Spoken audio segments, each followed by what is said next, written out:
Today on the Self Smarter podcast. It's definitely becoming something that we are becoming very aware that without it, businesses are never going to reach their full potential. Mm-hmm. And so I think that's why it's becoming so much more of the talk, if you will. And, you know, I know you've said, I don't like the term EQ. I don't like it. It doesn't line up with emotional intelligence. Like, I'm kind of literal when it comes to letters. Okay, so you think it should be EI? I think it should be EI. Okay, like well. my EI is very good or it needs help. Hi, we're Danelle and Megan, the hosts of this conversation-centric podcast for leaders seeking to be better every day. Whether you choose to be a leader in the workplace, at home, or in your community, we believe the most effective leaders are equipped to not only be self-starters, but self-smarter. Hello and welcome, Self Smarter listeners. I'm Megan and this is my very emotionally intelligent co-host, Danelle. Hello. Boy, do we have a good conversation for you today. Listen up. If you're listening to this right now, let's just say with a warm and open heart, welcome. We're so glad to be on this journey with you. And just based on our title today, why all the fuss about EQ? You're honestly, you're here for one of a few reasons. Maybe you're curious because you're not sure what the hell EQ is. Like a lot of people, it's big buzzword, right? So let's talk about that. Two, you know what EQ is, and you might be confused and are seeking some clarity on that. So we're going to get down to that. Three, you might be deep into your personal and professional evolution and you want to hear our take on the topic. Or lastly, you're just here for the fun of it. And if that's the case, hey, welcome. We're so glad you're here. But no matter what reason you're here today, we just want you to know that this is big stuff. This is game-changing information. And so we, of course, it's a marathon. It's not a sprint. We're going to talk about the marathon that we've been on. And so we're just glad you're here. But before we do, I wanted to bring up that and say congratulations to Danelle. Aww. Yes. And to Mackie. Mackie is graduating from NYU. Yes. Her last day of school was this past week. Mm-hmm. And so next week she's going to graduate, I think twice, once from the university and then another time from her school. The art school. The art school. Mm-hmm. And in your birthday episode, if you've listened to that episode, it was excellent. We took over. The DMA team took over while Danelle was, doing her la thing in Paris on vacay. And Mackie actually submitted a letter to me. She wrote a letter for you that she asked us to read aloud. And one of the greatest gifts she said that you've given her in her life is EQ. Yeah, I think it was, I'm sure that, I think it was leadership lessons that I had given her. So, because I've given her some pretty special gifts, but right.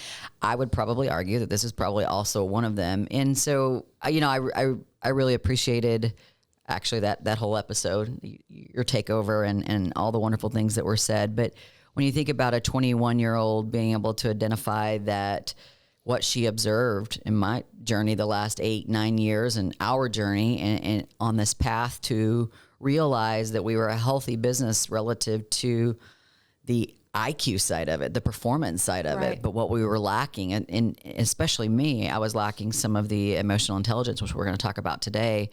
And for her she was able to grow from that. She watched me and us go through that. And, it's just something that I realized early on is it's not being taught in schools and we're not doing a lot. I mean, it's becoming more and more prolific. It definitely as it pertains to resources, but in terms of what's being taught, I've kind of felt like I had to take matters into my own hands and make sure that she was learning these things along the way. And it ended up being something that has really benefited her as an actor, moving away from Texas to New York. It's benefited her in that way, meeting all new people.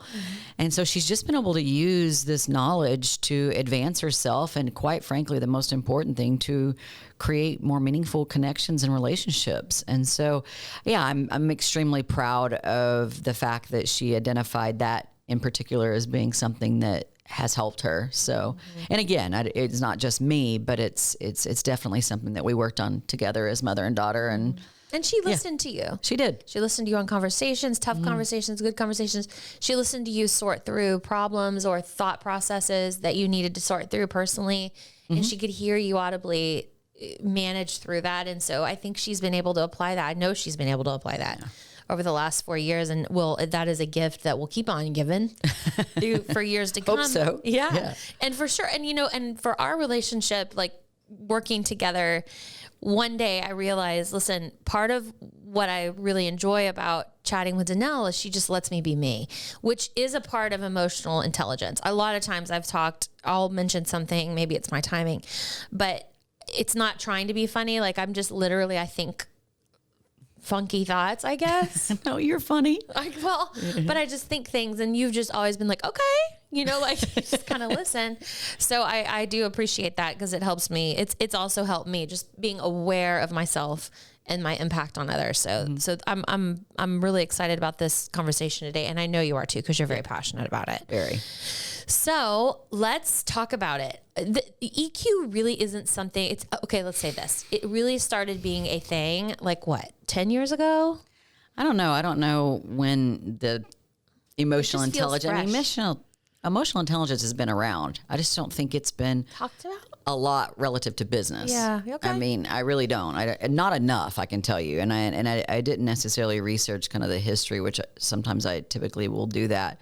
But it's definitely becoming something that we are becoming very aware that without it, businesses are never going to reach their full potential. Mm-hmm. And so I think that's why it's becoming so much more of the talk, if you will. And, I know you've said, I don't like the term EQ. I don't like it. It doesn't line up with emotional intelligence. Like I'm kind of literal when it comes to letters. Okay. So you think it should be EI? I think it should be EI. Okay. Like my EI is very good or it needs help. Like one or the other. Let me explain. The reason why it was coined EQ is because it's usually talked about in comparison to IQ. So that's where the EQ comes from. So, but I get it. I mean, it makes sense. So, but I think it would be helpful if we kind of put some language around EQ and IQ so that we can, because again, that's really where it comes into benefit. And for those, the leaders listening to this podcast, where we really need to focus our understanding and then effort going forward so that we can put emphasis also on the emotional intelligence, not just the IQ piece of it. So IQ usually refers to intellectual ability. So some of the most common elements of IQ would be logic to solve problems, being able to plan and strategize, learn to adapt to change. And one of the other real common aspects of IQ is your ability to adapt to different languages. Right. So it's just, a common example. Whereas emotional intelligence or quotient, by the way, the EQ. The EQ generally refers to your ability to sense emotions in yourself and other people. And it refers to how you use awareness to guide your behavior. And so some of the good examples of EQ would be identifying emotions in yourself and others, empathy, being able to practice empathy, adapt your feelings and behaviors to different situations, control your impulses, conflict resolution, the list goes on and on. So I think in that way, it's easy to see why when you're thinking about IQ and why that's been way more prevalent, because it's something that can be taught and seen. So a lot of times the results of IQ... It's what people expect, let's be honest. Yeah, but it's also what can be measured. That's true. Right? So it's a lot easier to measure that than, say, your communication skills or your ability to empathize. Right. That takes a lot more intentionality on businesses. And so for businesses and management and leadership through the years, it's just been easier to put focus on training and development around almost the vocation of work. No different than what we did until we started to realize we needed to change. We put all of our education efforts into becoming the best marketers that on the planet. And we still invest a lot in that, but we were completely ignoring the emotional side of it. So we needed to, to really understand that. And I'll talk to that in a second. But before we go on, when we're thinking about the terminology between IQ and EQ, it's also referred to. So many of you out there would probably recognize the term hard skills, right? And so I think it's another way to think about this. And hard skills then would beg that the emotional side of it would be soft skills. So just for example, hard skills being the technical knowledge and training that you can gain through education or experience. So again, with us, that can be anything from, just to use some of our examples, but database management, Yes. How to run a marketing campaign, Right. how to utilize the marketing intelligence software that we use. It could be for our creative team, their ability to navigate Adobe Suite and the things that they use to create our graphic design. And the list goes on, and every organization has them, but those are things that can actually be taught. Right. So it's something that, and let me correct myself, the emotional intelligence piece can be taught too. Right. It's just a different way. And I think there's this history of education and training around these hard skills, Right. these vocational skills, if you will. Whereas soft skills, again, they focus more on your personal habits and traits that help shape how you control yourself and how you engage with others. And that can be anything from dependability to effective communication, creativity, problem solving, adaptability, willingness to learn, empathy. The list goes on. And so in our study, and certainly in the last 8 years along the way, we're a huge fan of Seth Godin, and he is encouraging us as leaders, and we're going to put a link in the show note to an incredible article, and I'll probably reference it a couple of times, but where he's begging us to quit thinking of the soft skills as soft, because that almost infers that they're optional. Yes. And they're not as important. Right. So what he says is, let's start thinking about them as the real skills. Oh man, that makes so much sense to me. When I think about, this is like, again, visuals. When I think about the difference between hard skills and soft skills, I think about a doctor, and we've always called it bedside. Right. Like you want the pilot of your airplane or the doctor that's about to perform surgery on you or a loved one, you want them to know what the hell they're doing. So that's IQ. Then when they deliver the news about however it went or whatever your prognosis is, Right. or how we're going to move forward, that is 100% soft skills. It is. It's their ability to communicate. They have to use empathy. They don't have to, but if they want to be the most effective that they can, they do have to switch to those skills. They are skills because they can be honed. We can learn to be better communicators. We can understand what empathy is and how it shows up for our unique and individual selves, and we can identify that. And I think for some of us, empathy is a good example. Some of us it's a little bit more innate for us, but it is something that you can practice to learn to identify and utilize in your journey as a leader, wherever that may be. It's sad and scary, really, how many people aren't using it. You have a stat for that, yeah? Yeah. So in this article, Seth Godin tees up a study by a Harvard Business Review that says 69% of managers are uncomfortable communicating with their employees.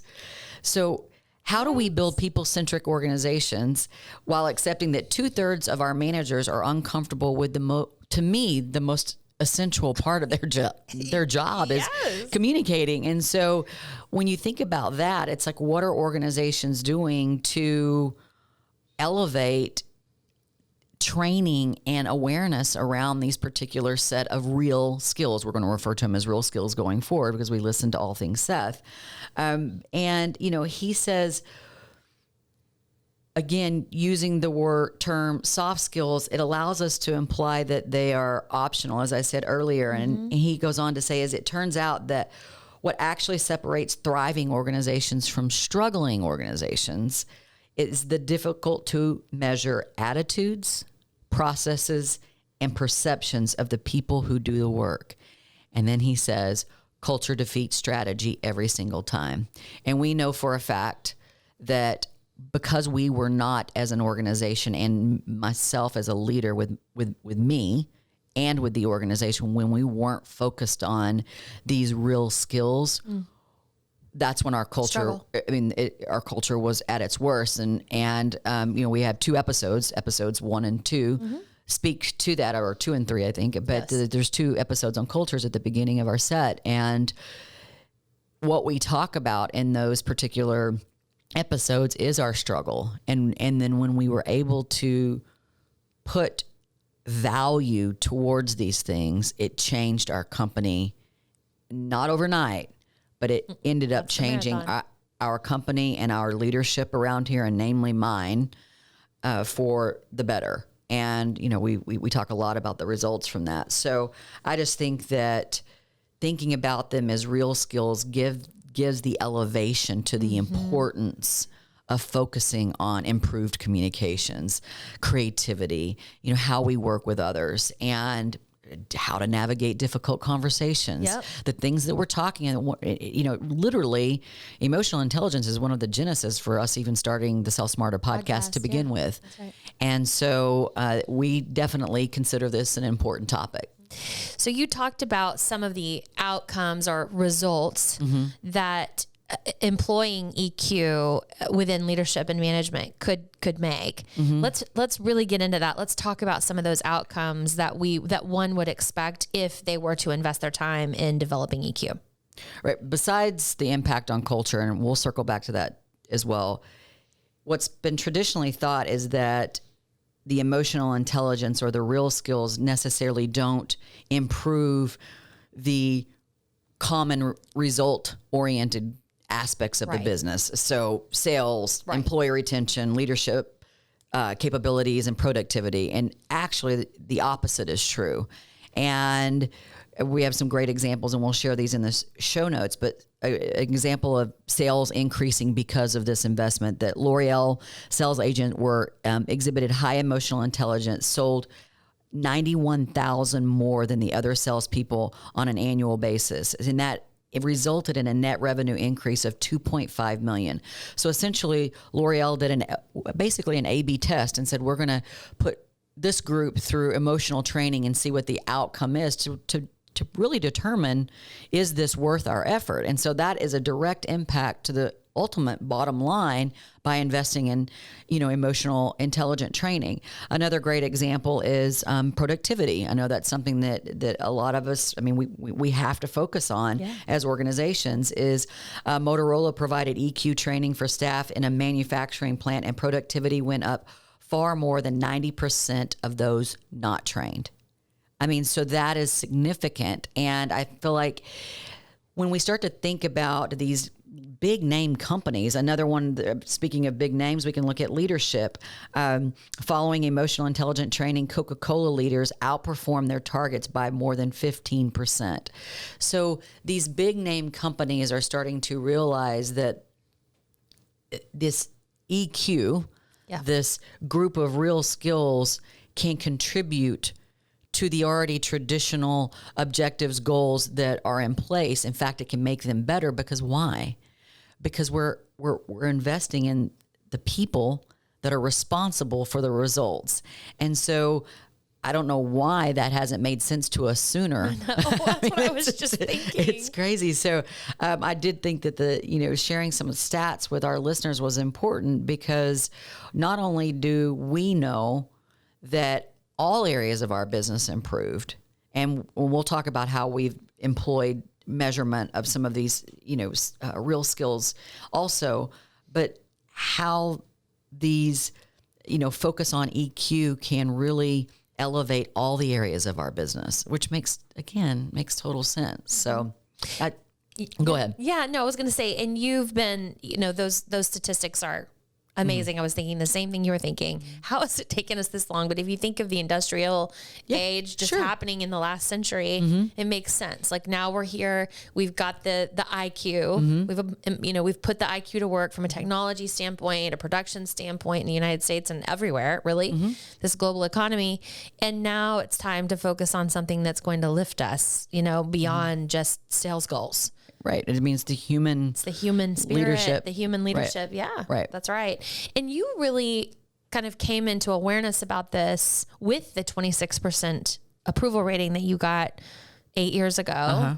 And so how did that either fuel you, or were you looking towards, was there someone that you really looked towards in terms of inspiration for how to, so I got this 26% approval rating. Yikes. Now what? Yeah, I think first of all, accepting it and wanting to do something about it, which we talk about in the pilot episode. And so go revisit that to get a little bit more there. But the 26% approval rating, ironically, was specific to my communication style. I had scored higher in other areas, but if you think communication is EQ. So I knew right then and there that I needed to start working on all those other areas, and just again, deciding and committing to becoming a student of myself and what I knew about myself and where the gaps were and what I needed to learn. And obviously communication was on that list, but there were other things that I needed to work on as well. I started to pay attention to different thought leaders at the time that were really putting out information about that. And having been a longtime Seth Godin fan because of his he's a marketer, but he talks about these real skills. And I started to pay attention when he was, again, teeing up this notion, and the real skills came along a little bit later in the journey. But I just started to say, wait a minute, I need to put down the business books and the marketing books, because the business was healthy by the traditional measurements, the external measurements that, you name it, we were in a healthy position. We were, from a marketing position, we were an incredible group of highly trained marketers. I needed to then go focus on these other areas in order and to prove myself, and then to bring back those teachings to the organization. So I like to think of, Seth talks about an analogy of theft. And this analogy really helped me to think about things differently as it related to myself and the culture. As he said, if someone was in your organization stealing laptops, you wouldn't let that happen for very long before there would be a firing or ultimately an arrest. Right. Right. And he said, if there's a bookkeeper embezzling money, yikes, you're going to do something about it, because it's acute, it's black and white, it's there for you to take action. He said, but on the other end of the spectrum, if there is someone who is showing up as a particular, maybe a bully in the organization, or someone who's not carrying their weight, and the list goes on, or maybe there's somebody that is showing up in a way that is creating, a low morale in the organization because of their attitude or the way they're speaking to people and their own lack of self-awareness. What we tend to do is overlook those things, especially if they have tenure, especially if they're very good on the hard skills. So if they're, in our case, a super talented marketer, and we've been guilty of this, we would overlook the lack of emotional intelligence that a particular person could be practicing in a moment or in general, and I love that, because what he says is, he goes, that's theft too. Yeah. Because it's stealing from your organization's ability. So when I read that, and when again, in one of his teachings, I started to really think about, wait a minute, and I didn't necessarily feel like theft was occurring because we had an unhealthy culture, but in many ways it was, because it was taking away, it held us back. And it started with me. And then once we started to course correct, and we started to put monies and investment toward more training around emotional intelligence, and that could be something as simple as reading books or listening to podcasts or training on how to deal with difficult conversations. As we started to realize what we needed to work on to improve our culture, we didn't change a lot about what we were doing on the business side, but the business it really started to proliferate as we got healthier as a culture. And he's done a lot of work in the area of teeing up what real skills are. And I promise you, there is an asset in the show notes that highly recommend if you're I recommend it for every person listening, because you need to go through this list he breaks it down into 5 categories, which I will share. And then there's a list under each one where I think we all need to be taking note of this list to see areas that we're winning at and areas where we could probably use some work. But definitely from a leadership perspective, understanding these real skills and how to identify them is what we need to be doing, because it's important for us with our current teams, but certainly the future teams. So let me tell you, his 5 categories are self-control. So, are you able to persist in doing without letting distractions or bad habits get in the way? So doing things for the long run that you might not feel like doing in the short run. So again, part of real skills is self-control and being able to identify these things. Another category is productivity. And, are you able to use insights in your commitment to actually move things forward? Getting non-vocational tasks done. And his list is very rich underneath productivity. And then wisdom. Are there things that you've learned that are difficult to glean from a textbook or a manual? And what he's referring to here, wisdom comes from experience. Yes. And wisdom comes from a lot of failure, AKA lessons. And then perception, do you have the experience and practice to see the world clearly and seeing things before others have the chance to point them out? So again, another huge signal of real skills is being able to perceive things as they actually are. And in some cases, to be able to identify things before they can happen. And that comes also from wisdom. And then influence. Have you developed the skills needed to persuade others to take action? And he does say that charisma is one form of that action, but do you have the influence to, in the case of our company, do you have the influence and have you earned the right to sit down and give someone trusted feedback? Mm-hmm. And, we talk a lot about this in the trust episode. And is that, do you have the influence that person understands that you're coming to them with feedback and they trust that your intentions are pure and that you honestly want them to be in a better position? So these are his 5 categories. Again, the richness of this particular information that we're sharing is in the document that we're sharing, the laundry list of how he breaks down each one of these 5 categories. And that's been instrumental for us because one of the things that we identified is that if we were going to have a healthy culture, we had to fix the leader. Mm-hmm. That was on me. Then I had to share that wisdom with the other leaders in the company and get them on the train and committed equally as I was to the journey of self-awareness and improvement. Then we had to make sure that the people that were in our organization belonged here. And, do we have the right people on the bus and in the right seats? And then we had to completely change our hiring process. Yes. Because it was anemic and it had too much Danelle in it. and we talk about that in the Ideal Team Player episode. And so, and to bring that note up, that's something that you heavily have championed in our organization as the Ideal Team Player, which the 3 characteristics are, or the virtues. Humble and smart. Those aren't necessarily things that fall into the hard skill That's right. IQ department is hungry, humble, and smart. And when you think about that, how do you measure hunger? Well, there's ways to do it, but you have to think about it differently. Mm-hmm. And the type of smart that they're talking that Patrick Lencioni in this instance speaks of is people smart. Yep. Which is the emotional intelligence version of it. And he specifically says, I'm not talking about IQ when I'm talking about the virtue of being an ideal team player and being smart.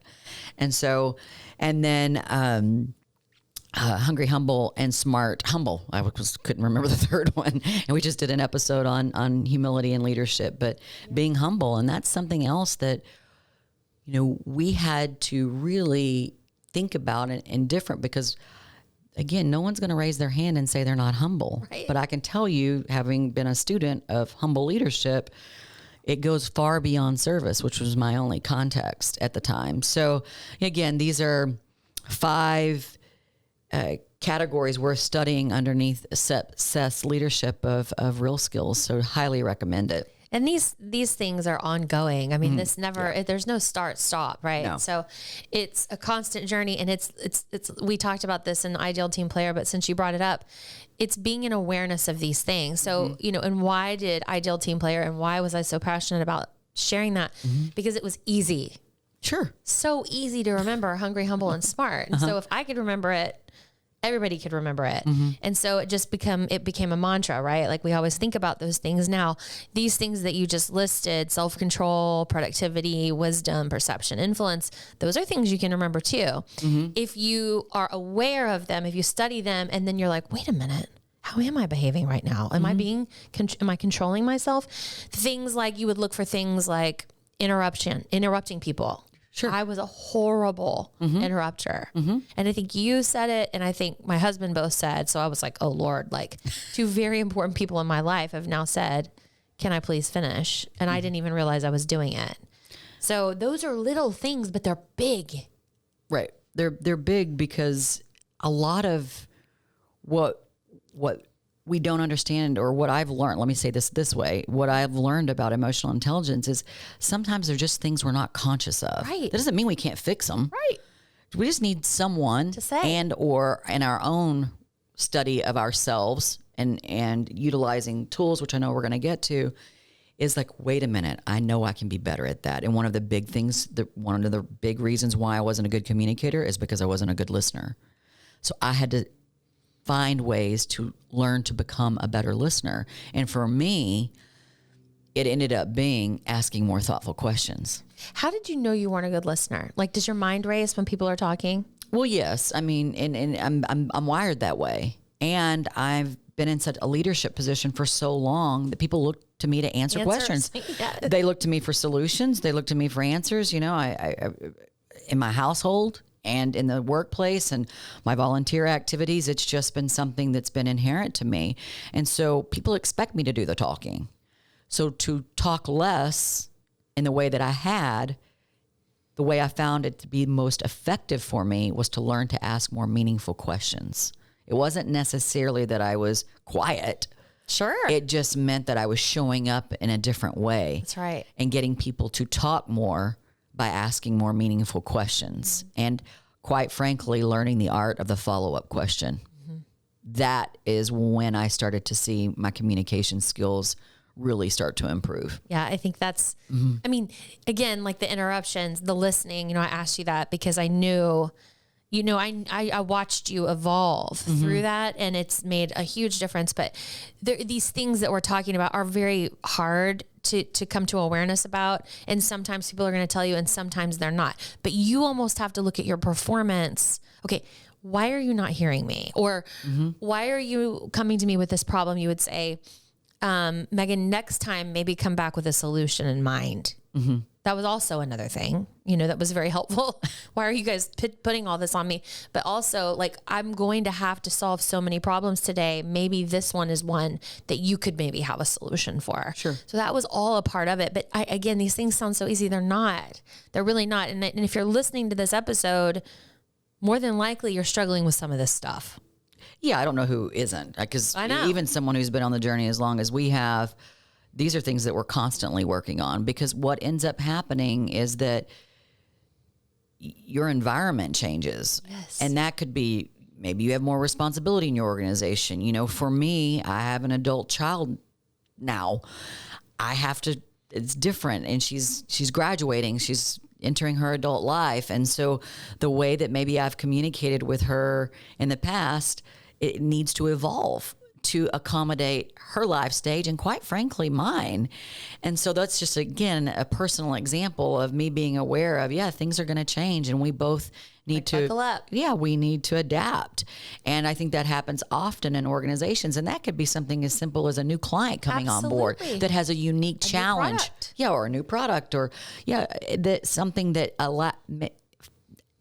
gives us the opportunity to think broader than what we have before. That's right. And so I can't say it enough, as you said, it's the learning and getting better at these things is not always easy, but the part that can be easy in this journey is identifying within yourself where you need work. And that comes in two ways: your own ability to identify, and then speaking with trusted people in your circle to give you honest feedback. That's right.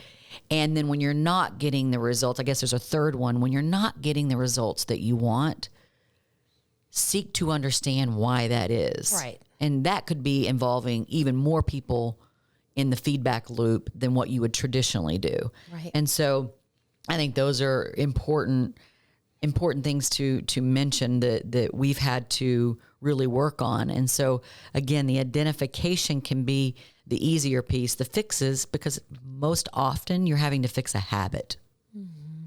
So if you, again, we're about to go through a list of resources, and I'll start with one of the best ones that we read this book as a company, is Atomic Habits by James Clear. And the reason why that's important is because he teaches you how to literally, change your mindset around certain things relative to habits. And he makes habit changing exciting and doable. So highly recommend either the Audible book or the read.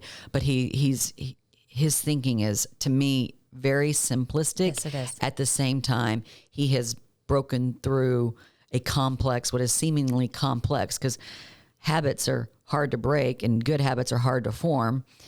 Well, he's given us the tools to be able to do that. And that was an important part of this journey. That book, okay, I want to just say this in full transparency. Read it, loved it, thought to myself, I can do this. Yes. Like, I can do this. You know, so just start with one thing. One thing he talks about in the book that he did every day, I think from like being a teenager, which is a miracle to me because I have a teenager who does not do this, is he made his bed every day before he'd leave for school or leave for class. And then as an adult, leave for work, leave.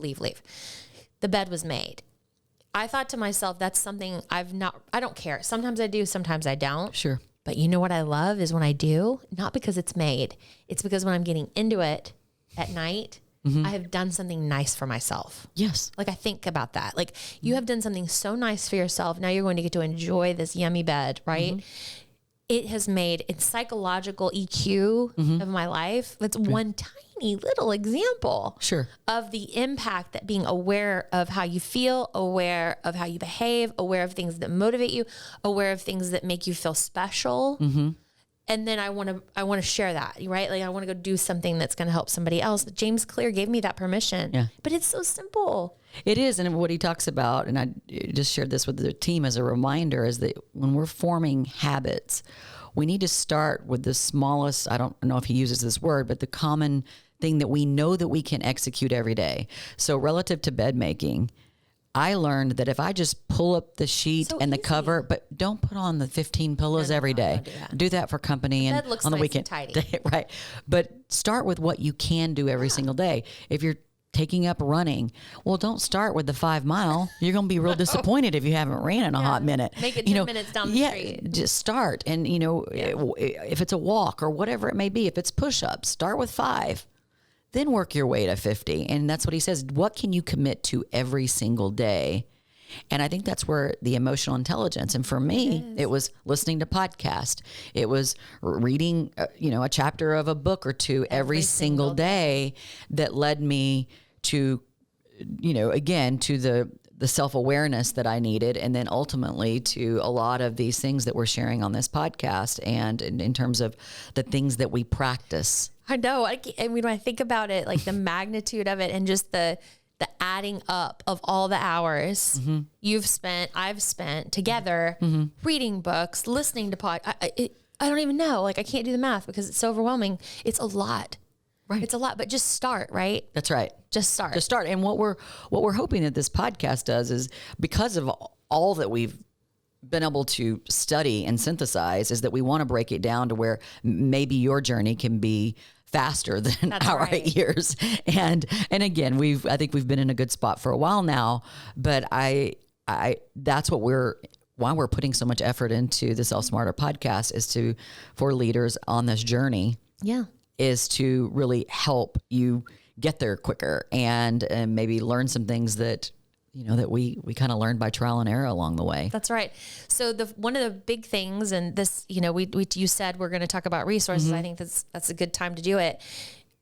Obviously, personality assessments. Yep. We've talked about the Enneagram, game changing. I know I use that word a lot, but hey, we're here to wrap this up. So like, you guys, we go do the roundup and we share what we know for sure on this podcast so that you can learn a lot faster. I think we contemplated the Enneagram for a while. We did. Then we took the Enneagram, right? And then we cried. And then we cried. And then we had to study the Enneagram. And then we had to operationalize the Enneagram. I mean, so years of work. Just take the Enneagram. That's right. And start. Right. Just start. What other assessments? We did the Enneagram. With the DISC assessment, which is basically your communication style. And obviously that was something of great importance to me with a failing grade. And so, but I needed to know my communication style, but I also needed to understand yours. Yes. And I needed to understand others at this company, everyone at this company, and then others in my life. Like, I needed to understand, because I knew that just showing up knowing mine was not going to make me a better communicator. We also use the test is called the Archetype Test, but it's how to fascinate. And we love this one because this is how you show up when you're in strength and others see you, when others see you in strength. So it's also communication to some degree, but it's like how you show up when people are what they expect of you and when you're in your zone, if you will. And so I'm probably not describing that as well as it see you. Yeah, it's literally how people see you. Like the vibe you're giving off, basically.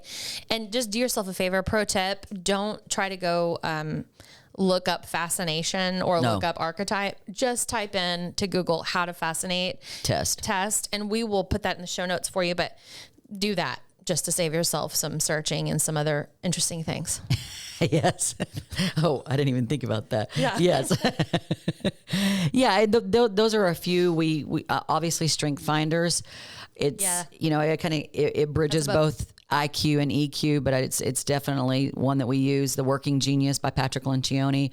Those are some of the assessments that we utilize in our organization that have been very helpful. And there's, again, a lot of others out there, but I think any assessment or tool that can help you identify these real skills that, again, I think it's worth it. Maybe even the Myers-Briggs. And we chose to really focus on the DISC and the Enneagram, because the Myers-Briggs, I mean, that's a lot to take in, all 16 of those categories, but we've taken the Myers-Briggs. I think a lot of us in this organization have. So I think it's helpful for sure. If you're looking for a job out there, put those things. If you've taken these assessments, put that on your resume. Put that, if you have a website, if you have a LinkedIn profile, you need to have a LinkedIn profile if you're looking for a job, by the way, but put those things out there for recruiters, because sometimes people look for people with certain types, certain personalities, Myers-Briggs, Enneagram,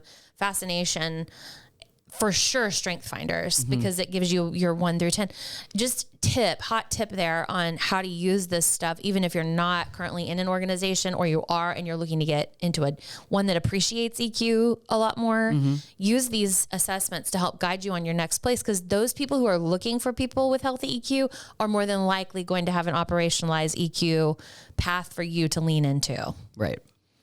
What about books? Any books? Well, I mean, you can read every book by Brené Brown, but what really helped us have been Daring Greatly and Dare to Lead.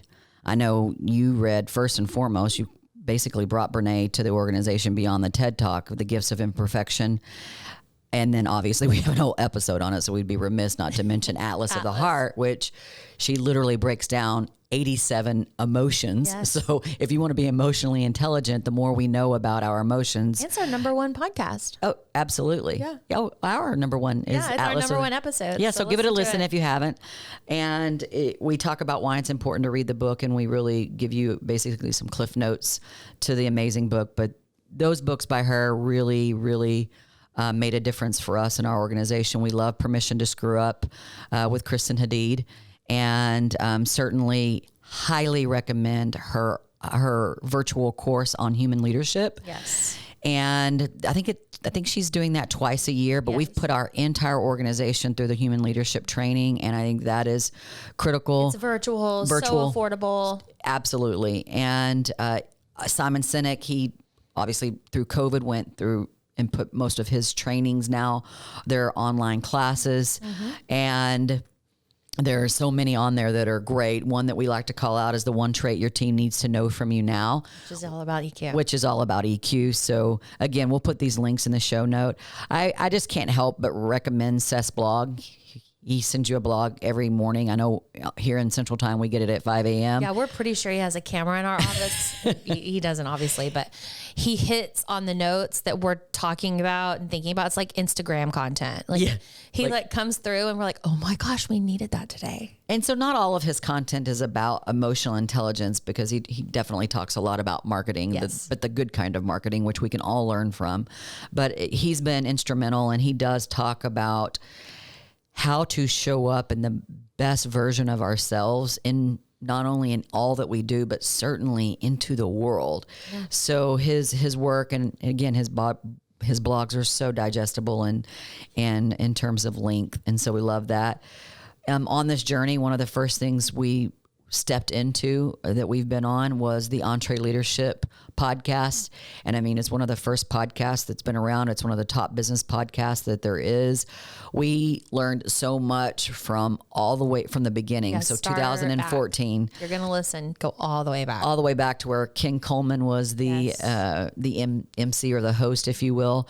And there's so many great interviews on there, to include Simon Sinek, to include Kristen Hadid, to include Seth Godin and Patrick Lencioni and the thought leaders that we talk about here. But I think you can search by particular tags. So search by culture or emotional intelligence and see which podcasts come up for you. But definitely Entree Leadership was an incredible resource to us, and one that we still lean on. And then there's so many, again, because I think we're starting to value it more. There are so many podcasts out there that are helping us and to identify these emotions and feelings so much more. And I know one of your favorites and mine too is We Can Do Hard Things. So yeah. Glennon Dole. And she doesn't always talk about, no, she doesn't always talk about happy things. Like, no, it's hard things. Like every title is about something really hard. And it's not necessarily geared toward leadership, whereas Entree Leadership stays in this leadership, small business vein. Yes. Whereas We Can Do Hard Things, really, it's talking about human. And I think you have to go outside of the business realm in order you have to do both in order to really advance yourself in these particular areas. At least we have found that that's the best recipe is to really lean into both. I always know a podcast is good and gonna be something I'm gonna listen to for years and years when I'm driving to work listening to it. Let's say it's a 30-minute drive. It feels like I've been driving for 5 minutes. Like Absolutely. I'm listening and I don't even know how I got to work. That's slightly scary. But I've been lost in the wisdom that is being shared with me. So highly recommend those resources. Thank you for sharing those. Absolutely. And I think too, listening to other people's testimonies and stories, you can find yourself and again, not feeling so maybe lost or alone in the journey. And I know that that's one of the things that really helped me. And it's why I love Brené's podcast on Unlocking Us. I mean, as we talked about her books, but her podcast and Dare to Lead podcast, the guests that she has on there, even though some of them seem so far removed from us, whether it's Viola Davis or Dolly Parton or, Michelle Obama or whoever it may be, they're still people. Yes. And their stories and you can find lessons in those things. So I love podcasts that elevate that. Obviously, another podcast that we absolutely love is Adam Grant. He's one of our favorite authors, and he has an incredible way. And if you don't want to dive into all these, at least follow him on Instagram. His Instagram posts are so incredibly motivating. So I again, those are just to list a few. And what we'd really like is, as we promote this episode, when we release it, to hear from you what type of resources you're using, whether it's the assessments, books, again, Instagram accounts that you follow and or podcasts that you listen to that could help us. We were always looking for something new and different. So please share that with us. So it's been a rich episode today. We've defined the difference between EQ and IQ. We've talked about ways that people can almost employ them within their organizations to see results that have typically been aligned with IQ that now we can align with EQ. You've given resources to do this. Is there anything final that you'd like to say before we shift into music moment? I mean, I just want to encourage, no matter where you are on this journey, there's always more work to do. Yeah. So I really want us to think about, because I hope in no way are we during these podcasts inferring that we have it all figured out. Thank you. No, We don't. we don't. And and in fact, again, I'm having transitioned the day-to-day operations of this company. I'm in the middle of multiple transitions in my life. And, I mentioned the one with my daughter, and then certainly turning over the day-to-day to you and the team.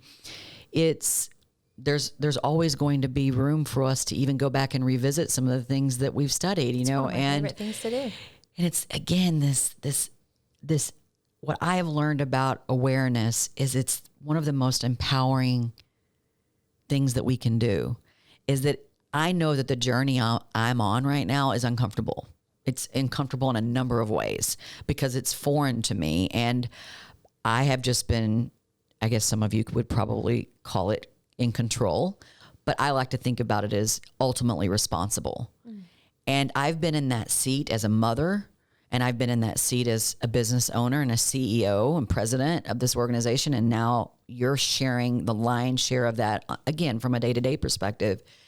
That's different, and that's uncomfortable for me, not because I don't trust my daughter as the adult that she is, and not because I don't trust you as president to run this company, but it's because it's just foreign to me not to be in these roles that I've been in. So I need to do some work.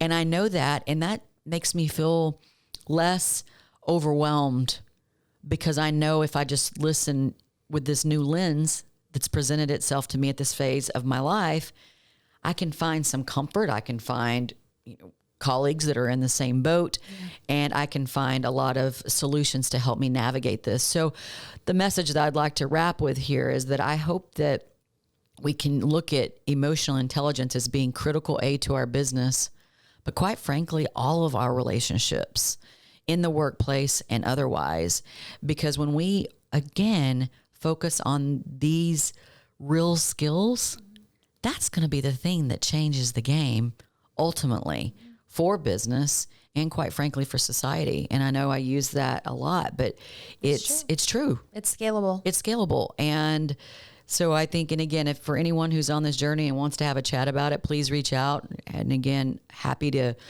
go deeper on this particular topic. And hopefully we've given you a lot of tangible, easy to digest things to, in terms of resources to sink your teeth in. But that's what I would say. I appreciated what you said about, you listening to podcasts, reading books from these superstars, and then having, everybody's a person, right? Like, well, you mentioned Viola Davis. We had Raina Nelson on recently, who is not, a Hollywood superstar, but in our life, she's a very big deal. She's our muse and a good friend.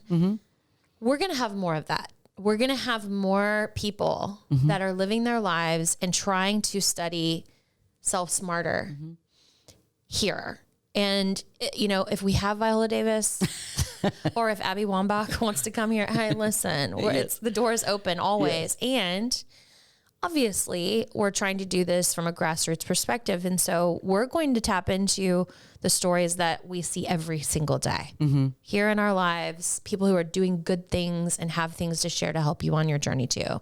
Yes. So let's talk about music. All right. Okay. Hum us into this one. I am. Okay. All right. I'm going to here I go. I'm so inspired by music right now. Okay. Are you? How's that different than any other day? I know, but this is just one person. Oh, okay. I know. And it's kind of a shocker. And I'm just going to throw the name out there and then let you go with it. Okay. And let you have your moment. Ready? Harry Styles. Okay. Okay. Okay. I know you have a history with Harry. I do. Okay. Can you talk a little bit? Because I have now I'm building from the ground up here with Harry, and you have like this long history with Harry. Talk about it. Tell me about your history. Well, I personally don't have a long history, so let's not start any Let's not start any rumors. But Mackie's a huge fan of Harry Styles, and it goes back to the One Direction days. Right. And when she was turning 13, she wanted one thing for her 13th birthday was to go see One Direction. And so I was lucky enough to snag tickets. I had to take her to Las Vegas to go see the show. And I would say that I was excited for her and I was excited to be there as her mom. What I failed to understand was I definitely have a health condition because of this particular concert, but I had no idea the decimals of tens of thousands of screaming teenage girls. And I didn't bring earplugs because I wasn't at a heavy metal concert like, in my college and high school days. Yes. I was at a boy band concert, but I literally still think I have a hearing. My hearing's not quite as good as it was after that because of those boys. And I will say that they did impress me, but it was the loudest noise for, I don't know, an hour and a half straight. They didn't breathe. There was no breath. I will say that he did stand out to me, though, as among those five as being incredibly talented. And so I'm not surprised by the commercial success of his solo career. And I've actually enjoyed some of his music and he's so again, so that's my quote unquote history, which is basically some hearing failure. It's so good. And I have to be fully transparent with y'all. I told Danelle this morning, I go, okay, now listen, you're going to have to let me mention this in the podcast today because I got to talk about Harry Styles. And she goes, oh Lord, I have hearing trouble because of him. And I have been laughing all day. I can't even get through this part because it's so funny to me that Danelle 9 years later, right. And Mackie Payton's graduating. Mm-hmm. This is when she was 13.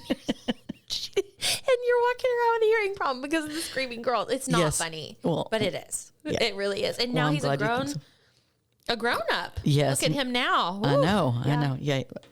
He's easy on the eyes. Wow. But I don't even from know a performance standpoint. Yeah. It is that. It's the emotion. And this is why it's applicable. Mm-hmm. In fact, you and I we share one of my oldest, dearest friends you've met a couple times. Yes. My friend Christine, who lives in Nashville, I saw her a couple weekends ago. You did too. Mm-hmm. We were having a moment where it was just the two of us and we were changing clothes to get ready to go out. And she says to me, how about that Harry Styles?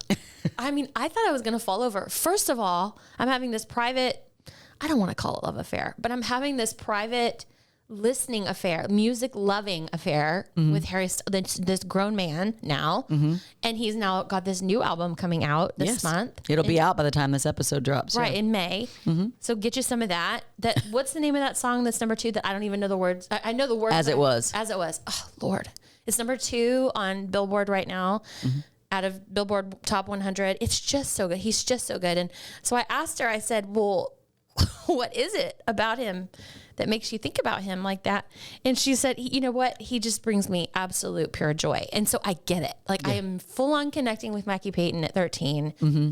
I am fully there. He is so talented and gifted in so many ways. You mentioned his music and his musical abilities. And you actually introduced me to one of his songs on the Spotify.